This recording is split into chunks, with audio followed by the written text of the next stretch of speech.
Hello guys, આજે આપણે ધોરણ 6 નું ચેપ્ટર નંબર 4 ઇતિહાસના સ્ત્રોતો તેના વિશે માહિતી મેળવવાની છે. તો એમાં આજે આપણે પાઠ પૂરો કરેલો છે. તો હવે આપણે એમના એમસીક્યુ વિશે માહિતી મેળવવાની છે. તો જે પણ તમને ડાઉટ્સ હશે એ અહીંયા ક્લિયર થઈ જશે. ચલો શરૂ કરીએ. આપણા દેશમાં નેશનલ મ્યુઝિયમ ક્યાં આવેલું છે? તો એનો જવાબ આવશે દિલ્હીમાં. બરાબર, ક્યાં આવશે? દિલ્હીમાં. બીજું છે, પૃથ્વી પર કેટલા વર્ષો પહેલા અગ્નિની શોધ થઈ હતી? આપણે અત્યારે જે આગ અગ્નિ કહીએ છીએ ને એની શોધ આદિમાનવે કરેલી છે. તો એ ક્યારથી એની શોધ થઈ છે?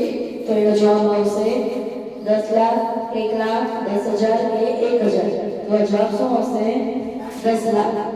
ત્યાર પછીનો ત્રીજો, વિશ્વભરમાં કયા કેલેન્ડરનો ઉપયોગ વધુ પ્રમાણમાં થાય છે?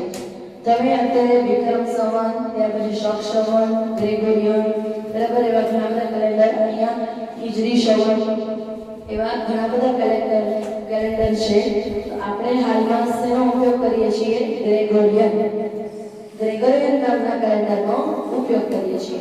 ત્યાર પછીનું તો કે મિતાક્ષરીમાં કેવી રીતે ઓળખવામાં આવે? ઈસુ ખ્રિસ્તના જન્મ પછીના સમયગાળાને અંગ્રેજી ભાષાની મિતાક્ષરીમાં કેવી રીતે ઓળખવામાં આવે છે?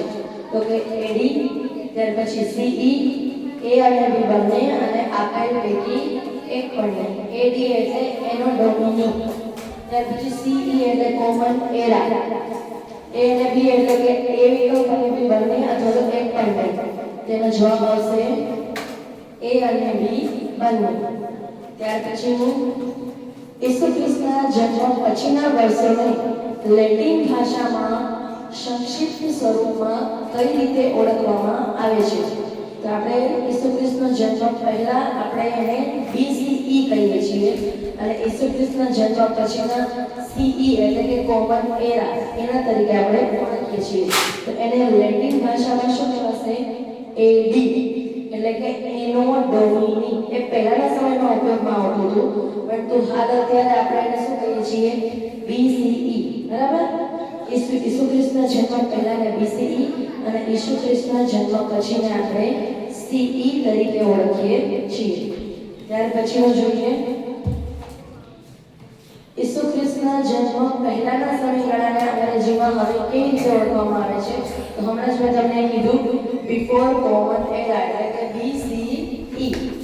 ત્યાર પછીનો જોઈએ વિકલ્પ, ઈસુના જન્મ પછીના સમયગાળાને ઓળખવા માટે હવે કઈ રીતે સૂચવવામાં આવે છે?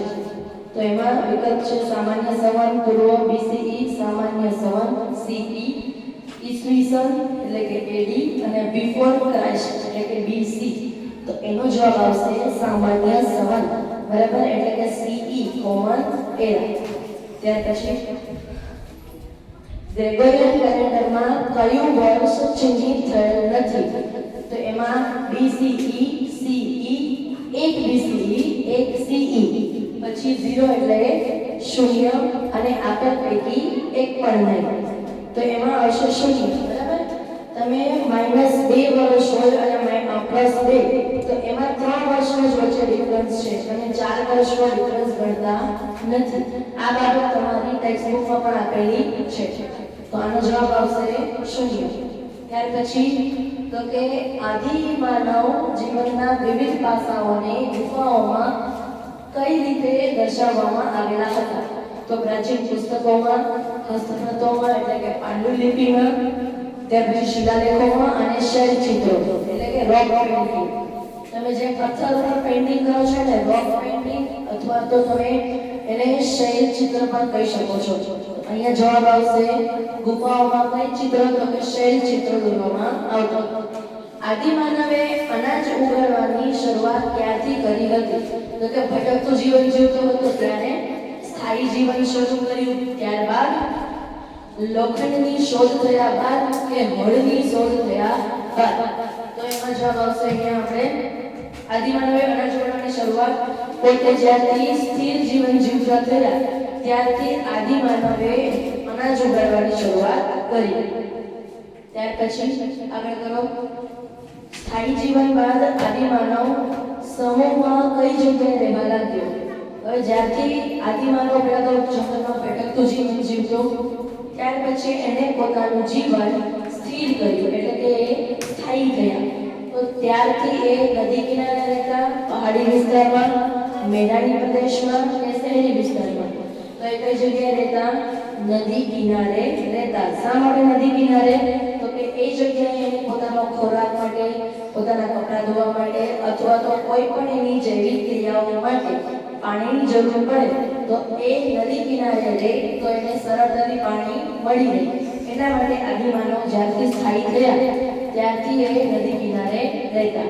ત્યાર પછી આદિમાનવ કેવી રીતે ખેતી કરતો? તો સામૂહિક રીતે, વ્યક્તિગત, આધુનિક કે સ્વતંત્ર? તો આદિમાનવ હોય એટલે આધુનિક તો હોય નહીં, સ્વતંત્ર પણ હોય નહીં, તો બધા જ લોકો એક સાથે મળીને, એટલે સમૂહ, આદિમાનવના વ્યક્તિઓનો સમૂહ એક સાથે મળીને ખેતી કરતા.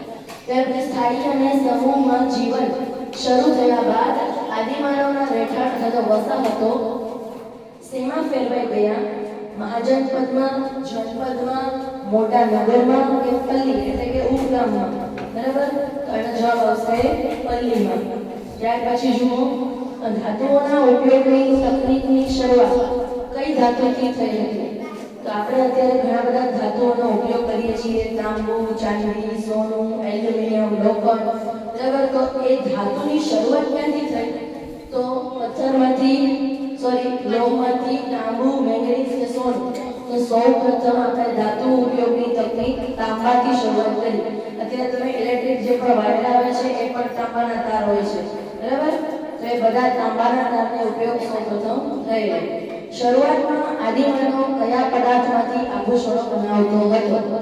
તો શરૂઆતમાં આદિમાનવ પહેલા પથ્થરનો ઉપયોગ કરી અને બધા જ હથિયારો બનાવતો હતો. મેં ઓપ્શન એમાં પથ્થર, તાંબુ, લોખંડ કે સોનું? તો જવાબ શું આવશે? પથ્થર.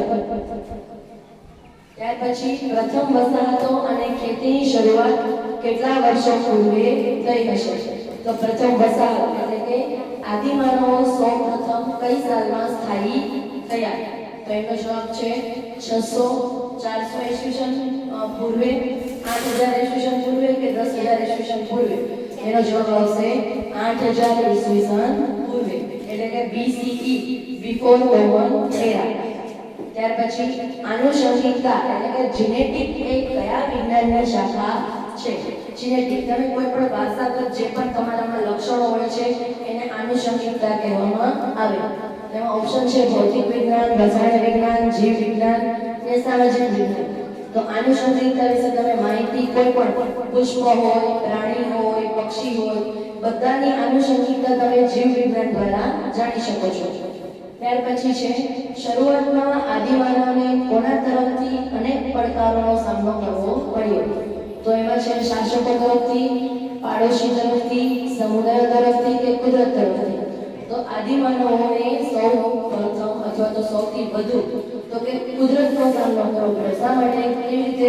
તો કે વધારે પડતો પવન હોય, ઠંડી હોય, વરસાદ હોય, બરાબર, કોઈ પણ ઋતુ હોય તો આદિમાનવે પોતે પહેલા જંગલમાં રહેતા એટલે એ લોકો તો કે કુદરતના કારણે વધારે હેરાન થતા હતા, એટલે કુદરત તરફથી એ લોકોને વધારે પડકારો પડ્યા.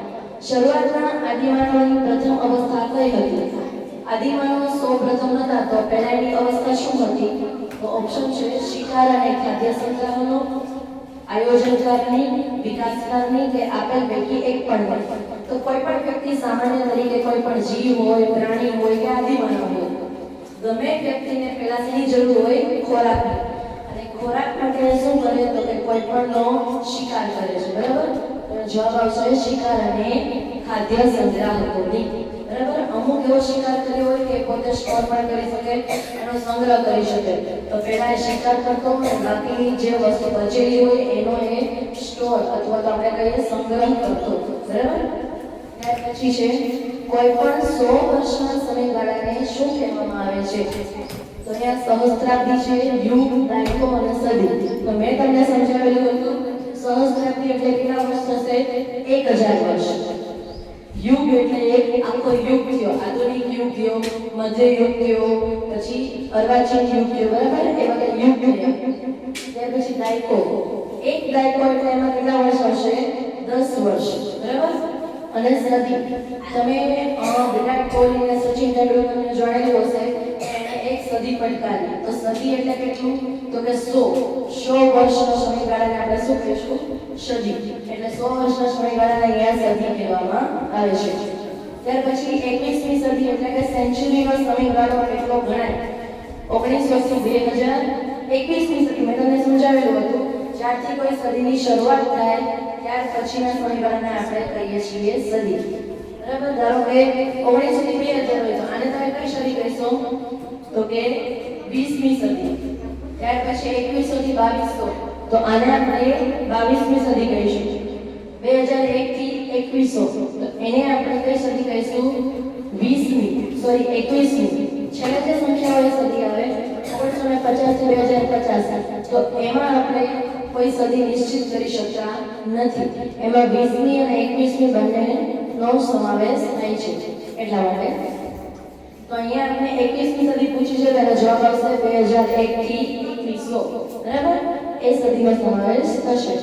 ત્યાર પછી સામાન્ય સંવત પૂર્વે એટલે કે BCE ની ત્રીજી સદી એટલે શું? તો કે 300 થી 201 નો સમયગાળો, 201 થી 300 સુધીનો સમયગાળો, 300 થી 201 અને 201 થી 300. અહીંયા જવાબ આવશે શું? તો કે 300 થી 201 સુધીનો સમયગાળો છે એ બિફોર એરા. પહેલા વધારે સંખ્યા અને પછી ઓછી સંખ્યા.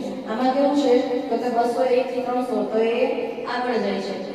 અહીંયા 300 થી 201 તો એમાં CE આપેલું છે. આપણે શું કીધું છે? BCE. એટલે આ જવાબ CE કોમન એરા નહીં આવે પરંતુ BCE આવશે. અને અહીંયા 201 થી 300 એ પણ CE છે. બરાબર? એટલે અહીંયા જવાબ આવશે 300 થી 201 CE. ચલો અહીંયા સુધી આપણે જોયા વિકલ્પો. તો આ બધા જ વિકલ્પો તમને જો સમજાયા હોય અને એના જવાબ આવડતા હોય તો કમેન્ટમાં જણાવજો અને કંઈ પણ ક્વેરી હોય તો તમે કમેન્ટમાં જણાવી શકો છો. Thank you guys.